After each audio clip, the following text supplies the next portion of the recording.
So welcome to Growing Fruit in Your Backyard.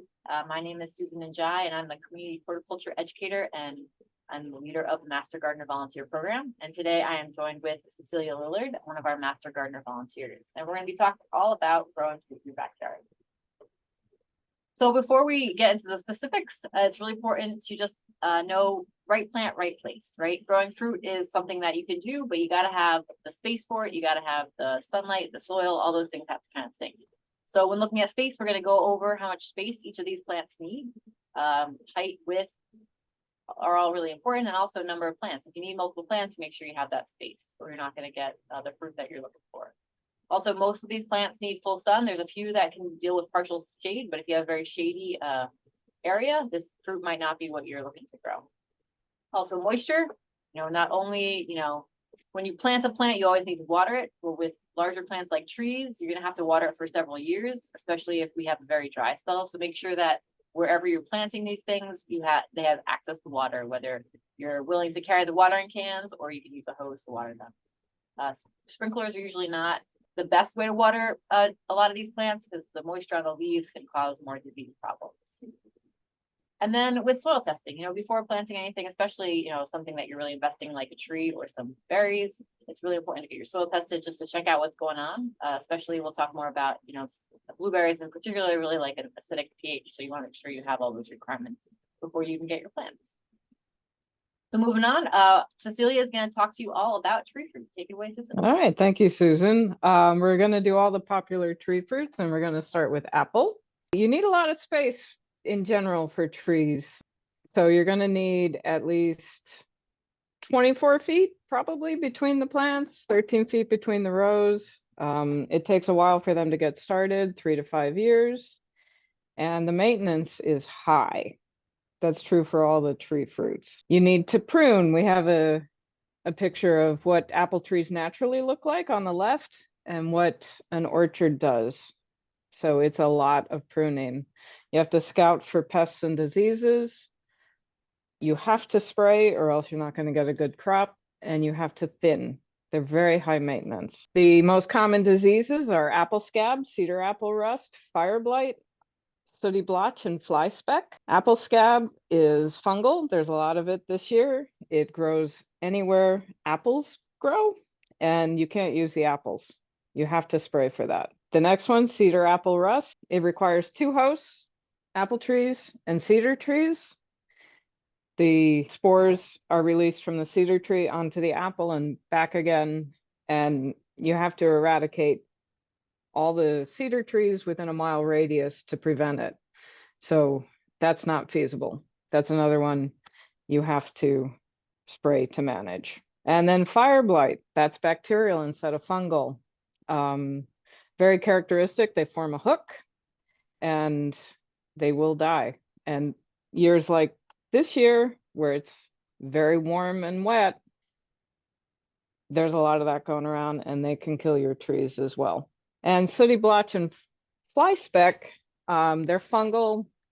The picture on the top, that's sooty blotch. You can wipe that off, but the fly speck, you need to peel the apple to get rid of it. There are a whole host of insect pests for apple trees. The plum curculio weevil, all sorts of worms, aphids, which are everywhere, leaf hoppers, and mites. So again, you'll have to scout for those as well as the diseases. Pears, they're similar to apples. You're going to need a little more space for pear trees. Traditional pear trees, 20 feet between the rows instead of only 13. You need 2 of them for the fruit to set. And again, it takes a while to get fruit, 5 years. The maintenance is a little less with pears, but they do require lots of pruning. Those pears probably should have been thinned. You still have to scout for insects and diseases. They do require spraying, just like apples. And again, you'll need to thin them to get a good crop. The common diseases are pear scab, which is very similar to apple scab, fire blight, the same as apples, and pear trellis rust, which is also similar to apples. That requires 2 hosts, just like apple cedar rust. It's the pear and the cedar. And again, it's very difficult to eradicate all the cedars within 1,000 feet. So very difficult disease to manage. And then they are subject to all of the other pests, aphids, mites, the pear scylla, which is unique to them, and then all the worms again. So again, you have to do lots of scouting and lots of management. Peaches, stone fruits. Again, you need lots of space, 15 to 20 feet between the rows. It takes 4 years. And again, lots and lots of maintenance. Peaches need lots of pruning. We have a diagram there of how many years it takes to appropriately prune really any of the fruit trees. But for peaches, you're going to do scouting for pests and diseases. Peaches do need to be sprayed, just like apples and pears. And you're going to do significant thinning. And the common diseases for peaches are brown rot and peach leaf curl. Brown rot, you lose your peaches. You can see it starting. It's a fungal disease. It starts at the bottom of the fruit and then they just shrivel up and die. It overwinters in the fruit and cankers on the tree itself. And cleaning up and treating with fungicides are the most important things you can do to manage that disease. Peach leaf curl, that's another fungal disease. This is just a bumper year for fungal diseases. It can overwinter in the bark and the bud scales, so it'll curl the young leaves like that. And again, just like the brown rot, cleaning and treating with fungicides is imperative to managing this. And lots of insects, plum curculio weevil.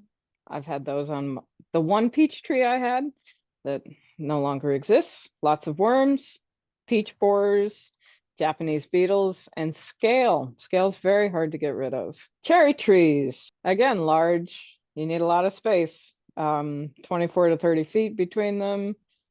They take even longer, 7 years.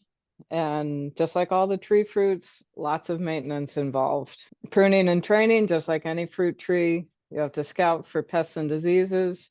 And just like any of the others, they'll need to be sprayed to have a good crop. So unlike the others, they're only really afflicted by one disease called black knot. That's an example on the trunk of a tree. And it can cause these, you can see the thickened sections in the lower slide. Cherry trees tolerate black knot pretty well. The native wild cherries are a host as well. So it's not something you're going to get rid of, but you can still manage with that disease. Lots of insects like cherries. That's a cherry fruit fly in the photo, and they're subject to aphids, all sorts of borers, and mites. So everything gets mites. And in case that seems like too much maintenance, we have some alternatives for you. The pawpaw, that requires 2 trees to pollinate. It's very low maintenance. It doesn't have any serious pests. The worst thing about it is that it tends to sucker. It's tolerant to black walnuts. Deer don't like to browse it. You will need full sun and decent soil that's moist. If you get a grafted one, it only takes a couple of years to get fruit. And that's what the fruit looks like. It tastes like banana custard. Juneberries. So they're understory trees, 3 to 18 feet tall. They will tolerate some shade and they like the moist, well-drained soil as well. They are subject to several fungal diseases, but they don't get them severely the way that other tree fruits do. They will sucker as well. So if you need to colonize something, an area, those and pawpaws are a good selection to harvest and cover some land. And there are several different cultivars that you can get for Juneberries.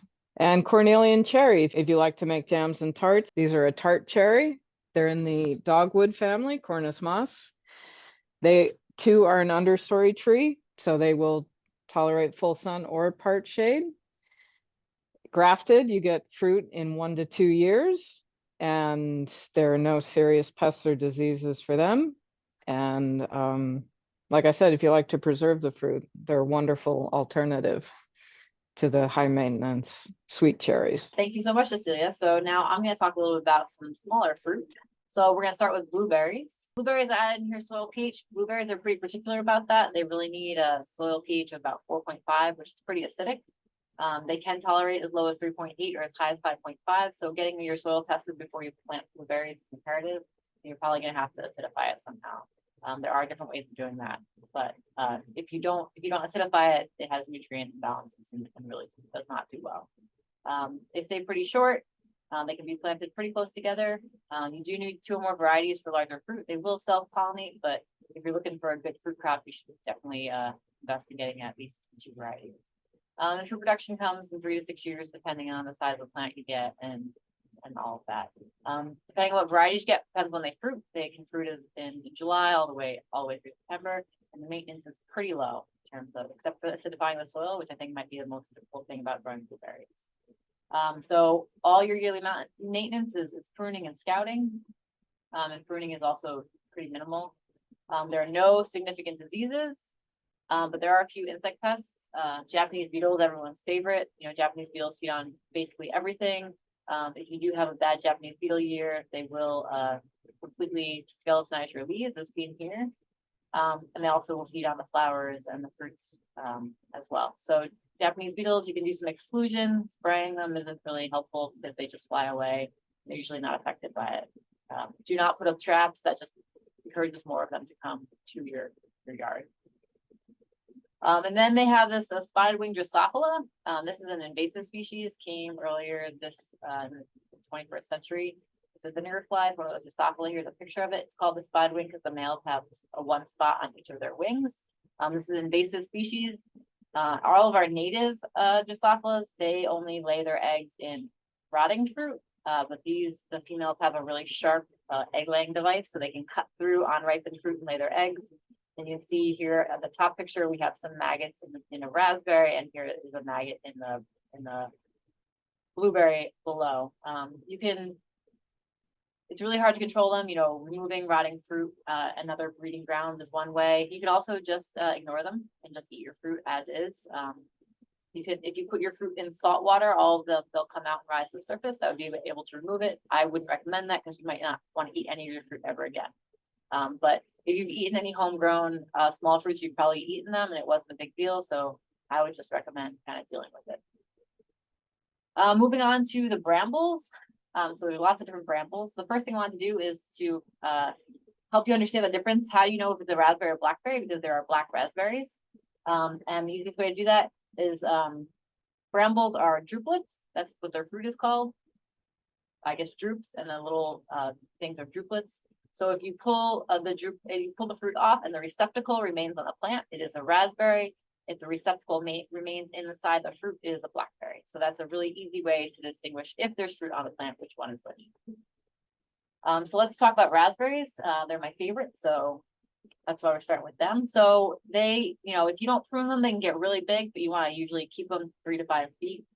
Spacing is you don't need a lot of space, just 2 feet between plants. And depending on what kind of raspberries you grow, you get production in 1 to 2 years. And depending on what you grow, you get it July or in September. There's moderate maintenance. There's depending on what kind you get, how you decide to treat it. So when it comes to raspberries, growth is really important. So there's primocane, which is your first year growth. So these green shoots. And then what happens is the primocane overwinters. And then the second year, it becomes woody and becomes a floricane, which puts on the flowers. And that's where you get fruiting on the floricane. But there's 2 different fruiting types. There's the everbearing or fall bearing. So these ones, you have the primocane grow. The next year, they'll put a small crop on the floricane, and that will be in the summer. And then they'll also, that new growth, they'll put a large crop in the fall on the primocane.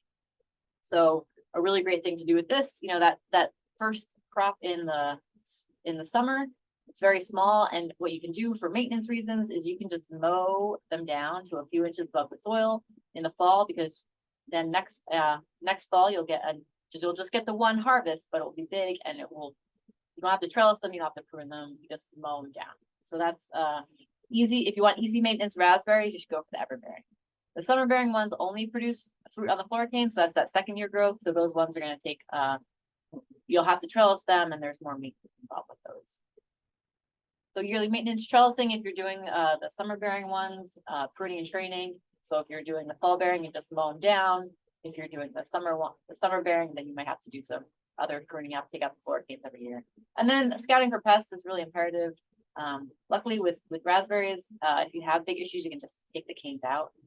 Some of the common insects are some cane borers. So I have pictures of those in a little bit, and kind of prune those out. Those Japanese beetles that were a problem on blueberries are also a problem on raspberries.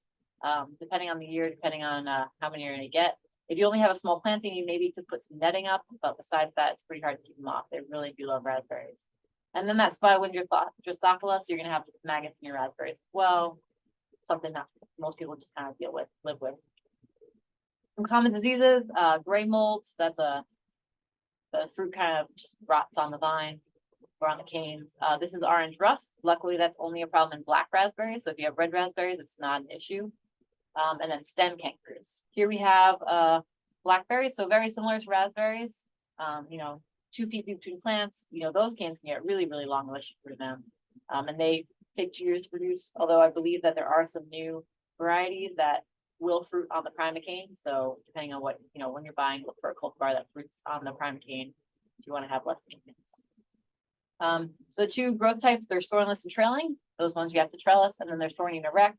So they're more cold hardy. So depending on where you live in the county, depending on what you might need, and then there's no trellis needed. They grow up. So depending on what you have, so trellising and pruning, training it to your trellis. And then, as always, it's really important to scout for both pests and disease. So gray mold, that's that rot. Orange rust, you saw that on our raspberries. And here's an image of some stem cankers. Now, luckily, it's not a tree. So if you cut those cankers out and then remove them, don't compost them, remove them from the garden. That's a way of kind of managing that disease. And there's actually several different funguses that cause stem canker. So common insect pests like cane borers. So here's an example of some cane borers again, right? It looks really bad, but you can just cut those canes out, remove the cane borer from your garden, and that's a way of kind of managing that population. And unfortunately, the Japanese beetles like all the brambles and the spotted Drosophila as well. Now we're going to move on to strawberries, which is many people's favorite of the small fruits. So strawberries, the plants are pretty close together, 12 to 24 inches between the plants, depending on what variety and what cultivar you're growing, and about 4 feet between rows. These are really quick to fruit, so you're going to get fruit production in the first year. And the harvest period, it depends on the fruiting type, but depending, which we're going to talk about in the next slide, and that can be as early as June or as late as October. But yearly maintenance is a little bit higher than some other. It's moderate to high. So as far as small fruit goes, you do have to put some time into keeping them healthy and productive. Fruiting type, we have 3 different fruiting types. Juneberry. So Juneberry, they flower in the spring. An entire crop is produced within a 2 to 3 week period. That's when strawberry picking season is in this area. So that's usually mid to late June, early July, depending on what the weather is. Then we have our everbearing. So that has 1 crop in the spring and then a smaller crop in the fall. And then we also have day neutral ones, which will flower and set fruit whenever the temperature is between 35 degrees and 85 degrees Fahrenheit. So those kind of for most of the spring, and then perhaps a little bit more in the fall, depending on the summer. We had a pretty cool summer, so they might have fruited all summer. So one thing is you're going to replant your strawberries every 3 to 4 years. So planting is really important. It's important with everything, but people get planting of strawberries really wrong. So the crown is this area right here. So the crown needs to be right there at the soil surface. This is the crown is planted too deep, and the crown is planted way too high. So if you don't plant the crown in the correct place, you're going to have issues with disease. Your plants just aren't going to make it. So there are a bunch of things you need to do. There is no training. So yeah, training. So they put out daughters, so you're gonna have to train them to keep them in the area you want to contain them in. So that's training them. You're always gonna be scouting for pests and diseases. There are some diseases that you might want to spray for. And then what's recommended is after your harvest is done for the year is mowing them down. And then right before the winter comes, mulching them with a thin layer of straw just to protect them for the winter. And then, as I mentioned before, you want to plant them every 3 to 4 years. The disease pressure gets really high. So you're going to take these out and you're going to plant new ones in a different location to prevent the spread of disease. So common diseases are gray mold and leaf spot. So gray mold is, it also affects our bramble friends, but this is what it looks like. It's pretty awful. It affects all stages of strawberry development. One way to reduce gray mold is not to over fertilize. Excess nitrogen causes a higher incidence of gray mold, and then providing that adequate spacing between plants just to improve that airflow. Fungal diseases really like standing water. A lot of them need standing water to infect the plant. So if you're having good air circulation, then there's less standing water, less chance of infection. Then sanitation, removing this, you can see all the spores that are going to come off of this and infect other plants. So removing rotting fruit from the field, and then sometimes using a fungicide to control it. There are lots of invertebrate pests as well. So this right here in the lower right-hand corner is the tarnished plant bug. And that causes this really weird growth pattern on the strawberry. So that's something to keep your eye on if you want to have nice looking strawberries. Mites, they affect they're on everything. Slugs, so that's something that doesn't affect because strawberries are pretty close to the ground. So you could have some slug issues. A year like this where it's been really wet, you're gonna have lots of slug issues. And then our dear friend, the spotted wing Pawpaw, also infects strawberries. So that was a pretty quick overview of just kind of, if you're looking to grow fruit, what things you want to keep in mind. Cecilia talked about different tree fruits, apples, pears, peaches, and cherries being pretty high maintenance things. You have lots of pest issues, especially since we grow a lot of those in the area. When other people are growing them, all the orchards are spraying, so those diseases are pretty prevalent. But she also mentioned a few alternatives. So those are things to think of if you're looking for a tree fruit that's less maintenance. The small fruit, there are usually less maintenance those tree fruit. There are some diseases and insects to look out for, but usually you don't have to do too much if you want to have a good crop of berries.